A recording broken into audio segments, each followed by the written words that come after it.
I just came back to Baton Rouge 2 years ago. I was here in the 80s at our parish, Immaculate Conception in Scotlandville.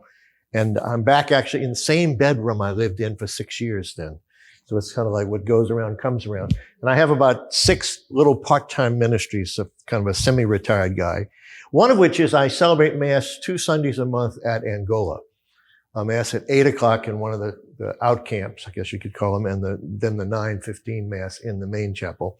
And I must say, to affirm what Andrew said and others have said, never had a threat, never felt threatened, always felt extremely well welcomed, and have a real good relationship now with a lot of the guys that I see.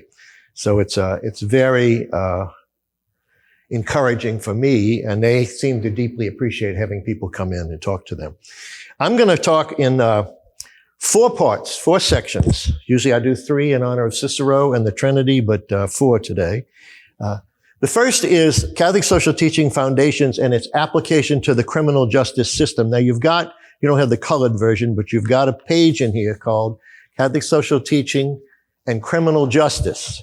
And so the first part of my talk is going to track a lot of what's in there if you're interested in footnotes and things like that.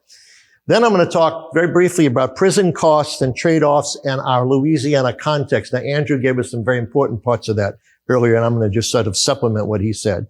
And then the third part, I'm going to talk about Catholic social teaching and prison volunteers, which will be more directly addressed to what Jay was just talking about.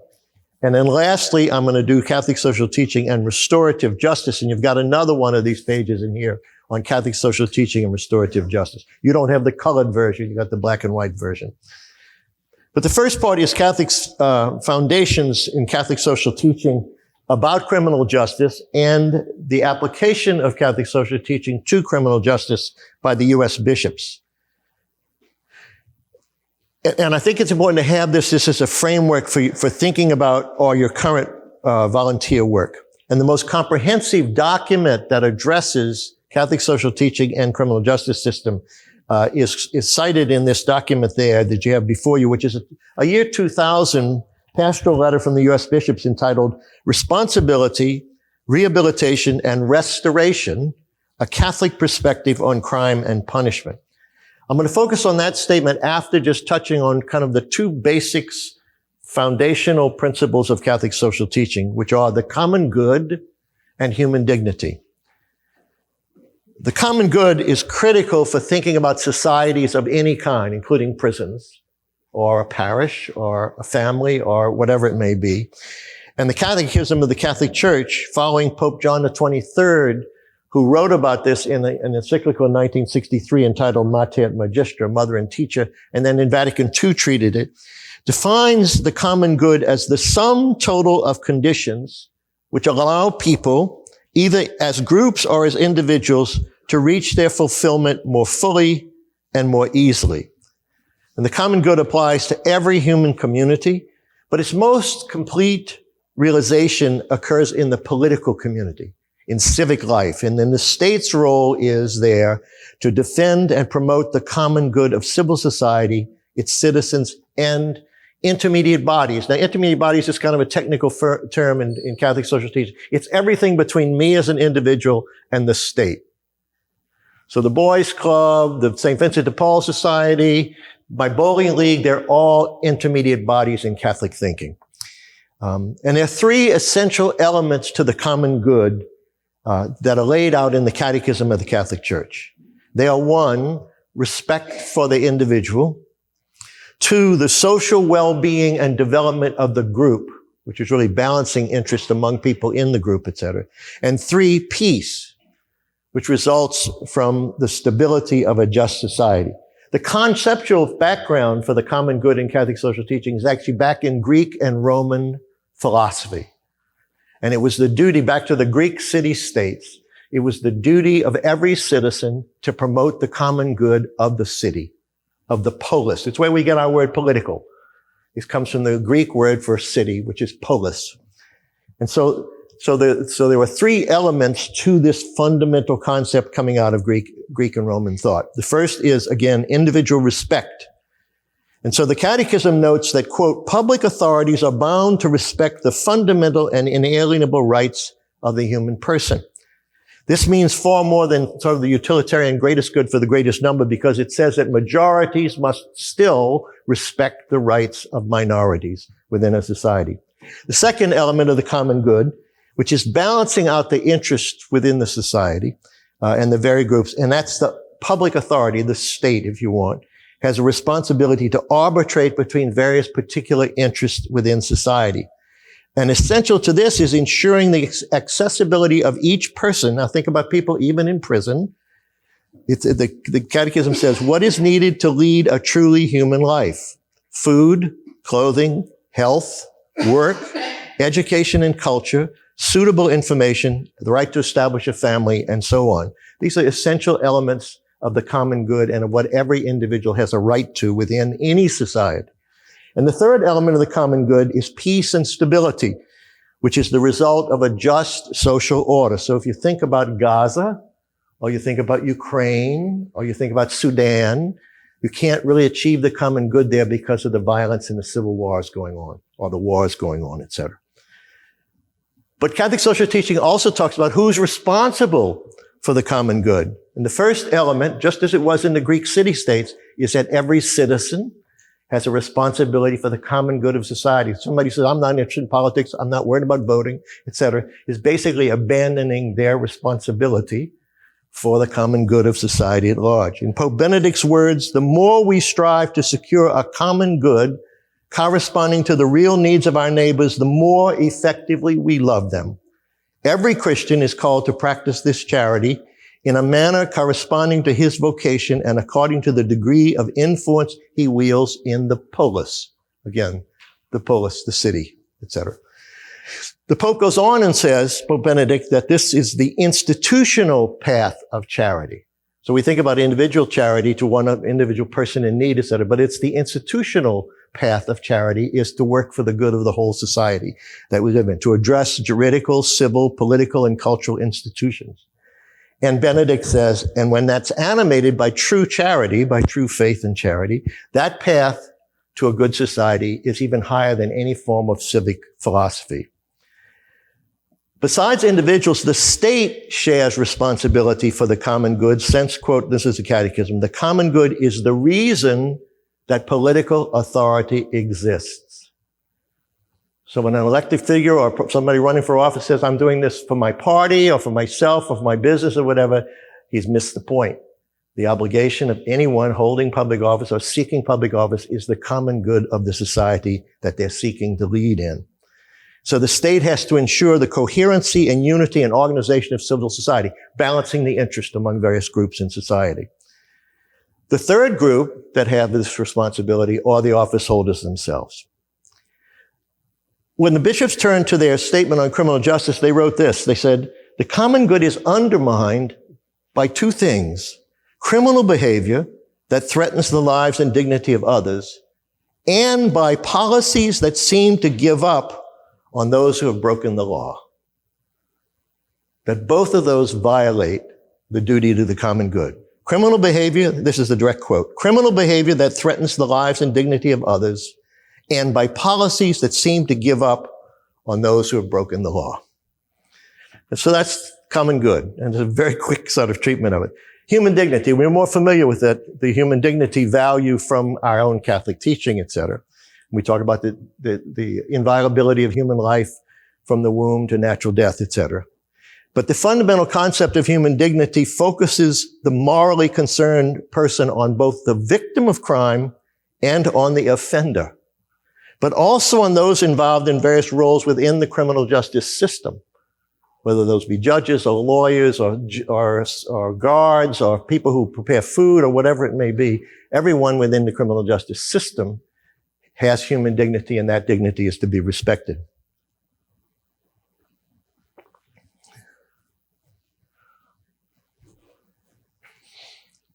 So talk about victims first.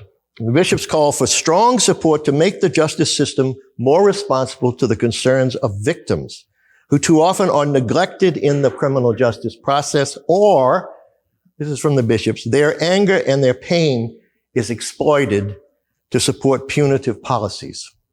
Attention must be paid, the bishops say, to the need of victims for healing and compassion, for inclusion in the proceedings against their offenders, and the help of the faith community in recovering their dignity as they search for genuine justice. So the bishops urged the widespread adoption of, and this is a quote, innovative programs of restorative justice that provide the opportunity for mediation between victims and offenders and offer restitution for the crimes committed. Now that's my last point. We're going to come back to restorative justice because it's a rather new concept and one most of us are probably not familiar with. And so we'll come back to restorative justice at the end. But offenders, now let's talk about offenders and their human dignity. Offenders also retain their human dignity no matter what they may have done. I always say our church teaching about the inviolability of the human person is no matter what condition you're in, whether you have a disability, whatever it may be, etc., we honor human life. And no matter what you may have done, we still honor the dignity of the human person. And so their rights must be respected and defended within the justice process. In the penal system itself, this means conditions that comport with human dignity, including, in the words of the U.S. bishops, food, clothing, shelter, personal safety. I appreciated your story about your little encounter in the hallway there. Timely medical care, education, and meaningful work adequate to the conditions of human dignity. I think, though, in view of what Jay was just saying, that from the point of view of Catholic prison volunteers, we might add to that list, human dignity is respected and enhanced in the volunteer in intentional listening, Jay's eyes to eyes, in religious conversation, in religious education, and in sacramental participation, as in communion. Now, those are just the two foundational principles off of which the bishops work. Now, let me just talk about, this still in this first part of my talk, the bishops' own response when they really got down into the question of criminal justice. In response to these prison realities and Catholic social teaching, the U.S. bishops cite the Catechism of the Catholic Church. Most people don't know this is in the Catechism. And the Catechism's teaching that civil punishment for crimes must serve three principal purposes. The preservation and protection of the common good of society. We kind of understand that. The restoration of public order. We understand that. And the restoration or conversion of the offender. That's in the Catechism of the Catholic Church. That those are the three purposes of criminal justice. To these, they add the importance of redress, the repair of the harm done to victims and society, which often is neglected in current justice systems, which is why we'll talk about restorative justice in a moment. But in protecting and promoting human dignity, the bishops urge 7 concrete responses. The first is drug treatment in communities and in jails and prisons. Little footnote, I'm going to move away from the bishops. I went online to get today. According to the Bureau of Justice Statistics, 75% of people in Louisiana jails have a substance abuse problem. In the year 2021, a survey of Louisiana state prisoners found that 48% of males and 26% of females met the criteria for a substance use disorder in the 12 months prior to admission to prison. The survey also found that 32% of males and 26% of females reported drinking alcohol at the time of their offense, but 39% of males and 49% of females reported using at least one drug at the time of their offense. So the bishops say, first step, we got to deal with the drug problem, both in society and within prisons itself. Second, they say we need an end to the 3 strikes and you're out policies and rigid minimum sentences to allow judges to have the discretion to make personalized criminal justice decisions. Third, efforts to address racism in society and in the system. Fourth, the importance of strong family life.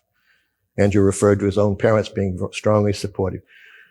Fifth, community-based prevention and responses to crime. 6, challenging a culture of violence. And 7, insisting on programs of rehabilitation in incarceration that encourage and reward efforts to change behaviors and attitudes and promote needed education and employment and life skills. When I was in law school, they said there were 4 reasons for prisons. One was punishment.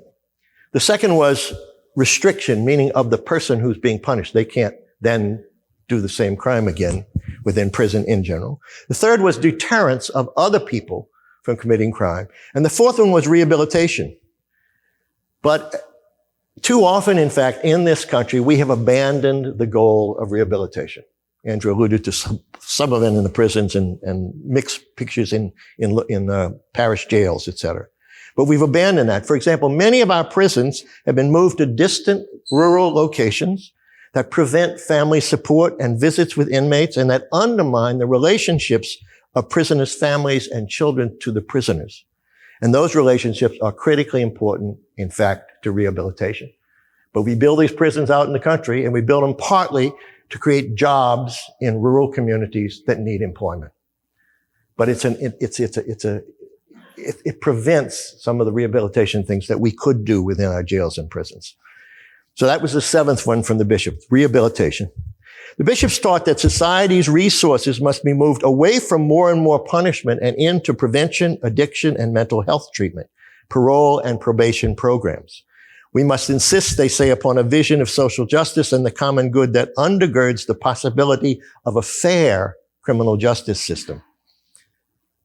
It is impossible, though, to listen to the bishops and these points they made in this pastoral letter in the year 2000 without at least a brief reference to the realities of prison costs and reforms in Louisiana, and then an equally brief allusion to the social and economic realities which wrap around questions of crime and punishment in our society, in our state.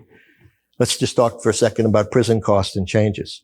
No state has more at stake than Louisiana in reflecting on the human and economic cost of imprisonment. This is because, as most of you probably know, until very recently, Louisiana had the highest per capita incarceration rate of any democracy in the world. We were the leading incarcerator in the world. In addition, black residents, as we saw in the pictures we saw, make up 67% of the prison population in Louisiana, and that's double their share of the population. So twice their share of the population. The problem is, though, that Louisiana and other Gulf states, because we did a lot of writing and research when I was working at the Institute about the Gulf states, we've tended to spend disproportionately more on prison costs than we have on proven alternatives. And we tend to spend less amounts per offender per day for imprisonment than the national average. More significantly, we tend to allocate far more dollars to prison construction and staffing than to parole, probation, and community-based alternatives.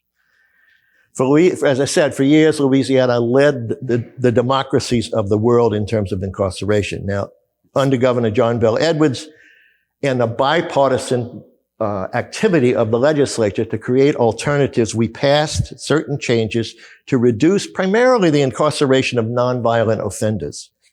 And the Louisiana bishops supported most of those changes. But under current Governor Jeff Landry, the 2024 legislature has rolled back some or many of those measures, which is likely to increase again our prison population and our prison costs. The bishops of Louisiana opposed those changes. So that's just a little snapshot of the sort of prison industry, as it's called, the prison industrial industry, it's called. But we have to think also about the larger wraparound social conditions of our state. I'm relying here on the 2024. Every year, the Annie Casey Foundation does a comprehensive report on the state of children in every state in the country. And I went right to their 2024 Kids Count Index, it's called. Just a couple of things for us to think about. Louisiana ranks 48th in the United States on the overall well-being of our children. This is health, education, family status, et cetera, et cetera, et cetera. In the year 2022, 25% of the children in Louisiana lived in poverty, which was 9% higher than the national average of children in poverty. In the year 2021, 2022, nearly half, 47% of Louisiana children experienced at least one what's called adverse childhood experience, a traumatic event that has ripple effects in the child's life, from increasing the likelihood that they will repeat a grade to having emotional and behavioral challenges. In the year 2022, 81% of the 8th graders in Louisiana were not proficient in math. And that was up from 77% in 2019. Now, COVID could have had an impact on that between 2019 and 2022. And fifthly, 51% of Louisiana children ages 3 and 4 were not attending school or childcare in the 5-year period between 2017 and 2022. And that was up from 49% in the previous 5%. I don't have to tell you this, because you know this, that poverty, poor educational quality, joblessness, and hopelessness help to produce the crime that we experience within our society and high rates of incarceration. For example, I've noticed already, just in the masses that I've done at Angola, that many of the prisoners are either significantly or moderately illiterate. They have trouble reading the readings at Mass. Part 3, prison volunteer programs and Catholic social teaching. One of the questions that you might ask is, how do prison volunteer programs, especially those that are rooted in a Catholic parish, how they might be reflective of the thinking of the church about prisons and prisoners, and how church thinking might influence our approach to volunteering? And for that, I want to turn to the last 2 popes. I want to turn to Benedict XVI and then to Francis. In his first year as Pope, in the year 2005, Pope Benedict wrote an encyclical. An encyclical, by the way, used to be a letter from the Bishop of Rome to the bishops of the world. But later, in the 1960s, under Pope John XXIII, he began writing to my fellow bishops, my fellow Catholics, religious, etc., and he even wrote, and to people of goodwill. And so these letters have tended to be to the world. And so Benedict's first letter was entitled Deus Caritas Est, God is love. And he worked especially out of the first letter of John. And he emphasizes what he called the unbreakable bond between love of God and love of neighbor.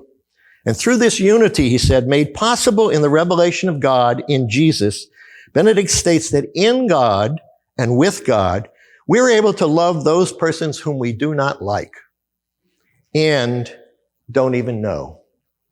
To them, we can offer what they need, Benedict says, going beyond their outward necessities, and we can, this is the direct quote, give them the look of love that they crave.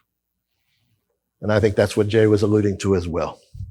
Without such love of our neighbor, our relationship to God, Benedict writes, becomes arid, proper, and loveless. The 2 commandments then are, in his language, thus inseparable. They form a single commandment, close quote. And each reinforces and deepens the other so that, as Benedict puts it, love grows through love. In part 2 of the encyclical letter, which was entitled Caritas, the practice of love by the church as a community of love, its focus is on the church's institutional practice of love. Benedict begins from a double foundation of love of neighbor is the responsibility of the entire ecclesial church community, and that love needs to be this is a quote, needs to be organized if it is to be an ordered service to the community, close quote. He then traces a 2,000-year history of diaconia. So where we have the Greek word that gives rise to the word deacon, a 2,000-year tradition of diaconia, which he defines as the ministry of charity exercised in a communitarian, orderly way. And he traces it from the beginning of the appointment of the 7 deacons in the Acts of the Apostles to the institutionalization of this ministry of charity in all of the monasteries in the 4th century in Egypt, and to juridical, legal corporations that the church formed in the 6th century, to which civil authorities, the governments, gave the excess grain to the church to distribute because of the trust in how the church would care for everyone. He notes that charitable activity on behalf of the poor and suffering was an essential part of the Church of Rome in its earliest days, continuing in the later work of St. Lawrence and initiated and imitated by the Emperor Julian the Apostate in the 4th century. After he does this long traditional section of the letter talking about history, he gets to this very critical sentence. The church's deepest nature is expressed in her threefold responsibility: proclaiming the word of God, and in parentheses he puts the Greek words, kerygma martyria, celebrating the sacraments, in parentheses liturgia, and exercising the ministry of charity, and in parentheses diaconia. I won't do the Greek now, but just to hear it again. The church's deepest nature is expressed in her threefold responsibility: proclaiming the word of God, celebrating the sacraments, and exercising the ministry of charity. He notes approvingly that this ministry of charity extended beyond the membership of the church to embrace everyone, and he says it's a direct lesson from the parable of the Good Samaritan, who takes care of the man in need no matter what his religion or the Good Samaritan's religion was. He says it's a standard which imposes universal love towards the needy whom we encounter, whomever they may be. In other words, every Catholic parish has a threefold responsibility: preaching the word, celebrating the sacraments, and exercising the organized ministry of charity. It doesn't necessarily require that you have a prison volunteer program in every parish, but that such programs are an example of the vigorous exercise of what Pope Benedict called, quote, the organized work of charity as an integral part of the church. But then in his discussion about organized charity, Benedict stresses what must remain distinctive about the church's own charitable activity, including prison ministries. And in that part of the letter, he names 5 characteristics which I found highlighted by Pope Benedict to be true to my experience of Catholic social ministries and my long experience with Catholic charities agencies around the country. Those 5 elements are: 1, charity as an immediate response to human need; 2, professional competence and training; 3, this is a unique Benedict point, a heartfelt concern for those in need, including, quote, formation of the heart. Formation of the heart. To see where love is needed and to act accordingly.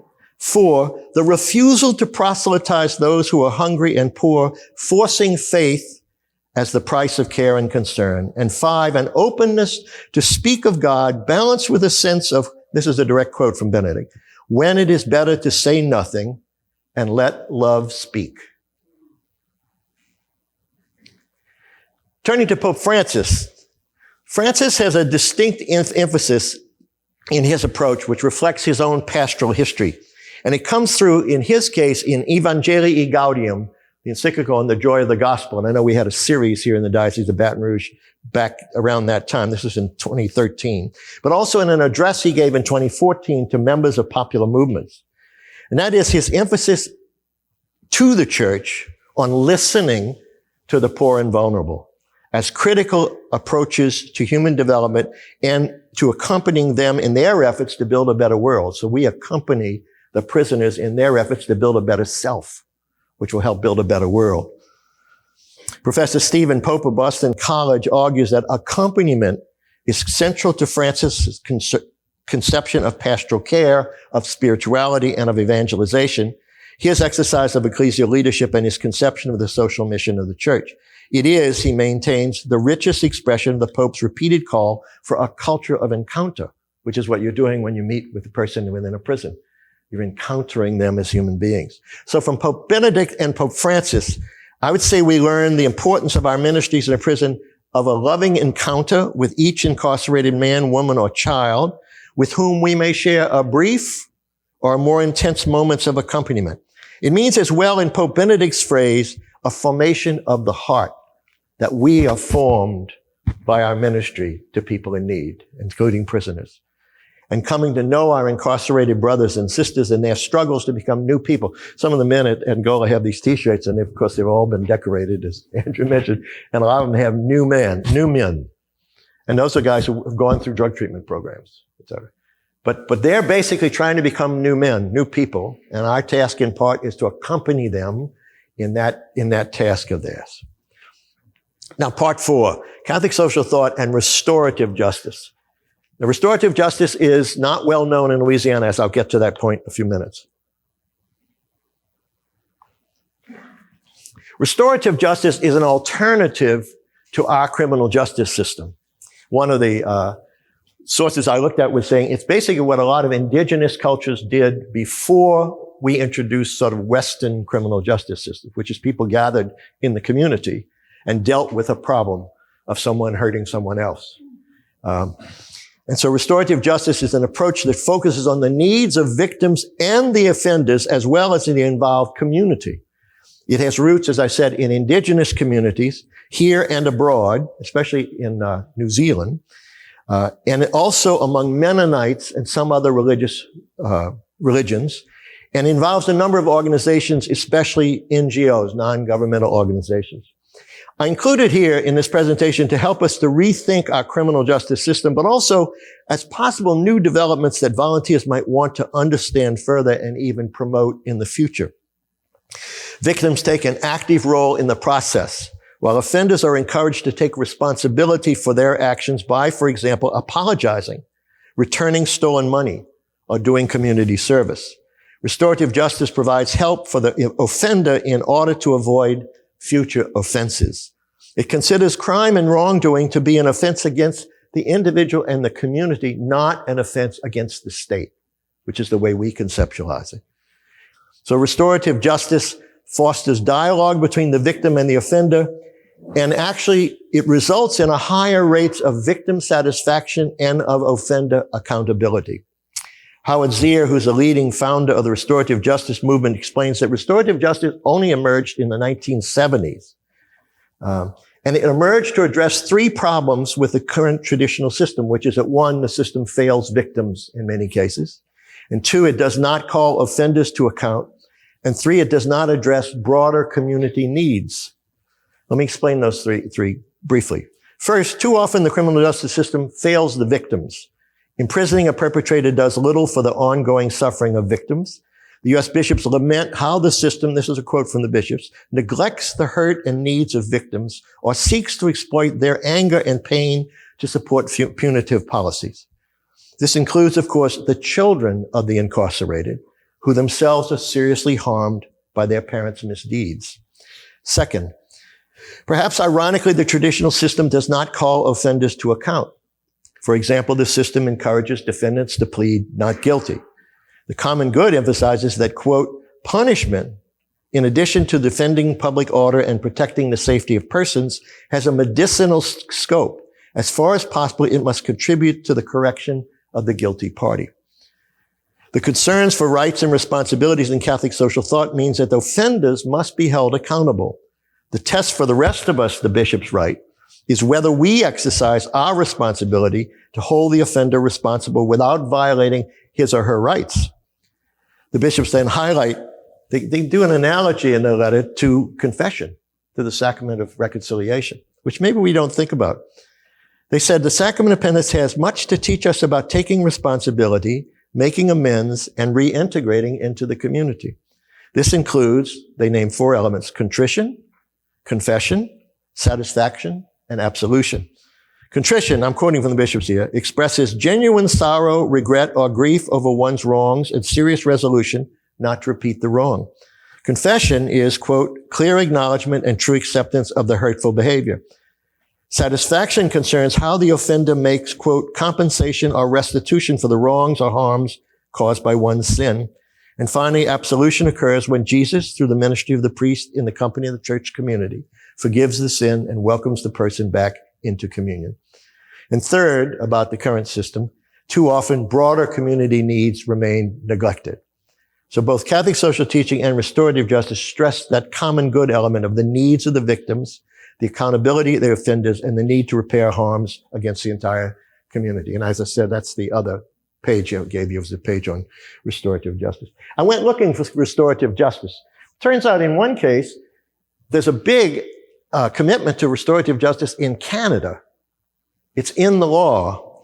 This is from their website, from the Department of Justice in Canada. Restorative justice measures have been part of Canada's criminal justice system for over 40 years and are supported through federal legislation, policy, and program responses. The website spells out, it says, what is restorative justice? Restorative justice refers to an approach to justice that seeks to repair harm by providing an opportunity for those harmed and those who take responsibility for the harm to communicate about and address their needs in the aftermath of a crime.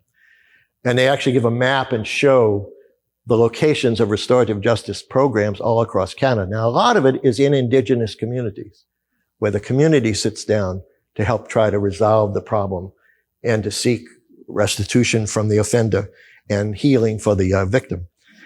I also found you say, well, what about Louisiana? Well, I found an article from last fall, actually, from the Louisiana Bar Journal, written by Kristen Wenstrom, who works, I think, for the Supreme Court of Louisiana.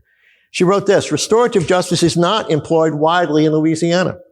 But this article explores 3 programs that use this model. Perhaps with more knowledge and awareness about this framework for justice, new programs will be developed in Louisiana. And then she cites the programs. First was one founded in 2008 called the Center for Restorative Approaches, which began in Orleans Parish schools to try to resolve what might have been considered a crime before and arresting a kid or whatever by using restorative justice approaches to problems within the schools.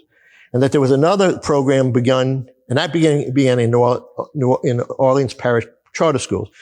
Also, the Orleans Parish DA's office has an element of this in their juvenile diversion cases, and the Jefferson Parish DA does as well. And there are 2 small programs under the Department of Corrections in the state that are experimenting with restorative justice approaches.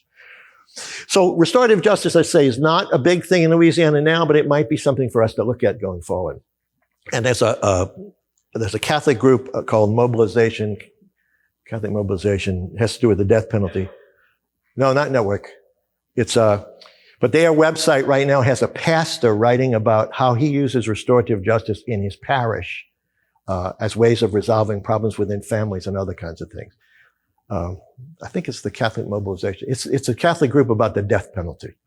So let me just conclude. Sometimes when we look at the complex questions about the common good and proposed legislation about which people may disagree, we find ourselves hesitant to take action. I think the fact that you are here indicates that you're not hesitant. You've either already taken action or you're seriously interested. And so for all of us, I think as we think about this, we might think about the virtue, first time it was called that Pope St. John Paul II called the virtue of solidarity. He said it's actually a virtue, and I think back to the virtues that we memorized when I was a kid in school. Solidarity was not on the list. But Pope John Paul II emphasizes it over and over and over again in his writing. And I'm going to just end with this quote from him. This then is not a feeling of vague compassion or shallow distress at the misfortunes of so many people, both near and far. On the contrary, it is a firm and persevering determination to commit oneself to the common good. That is to say, to the good of all and of each individual, because we are all really responsible for all. Solidarity. So thank you very much.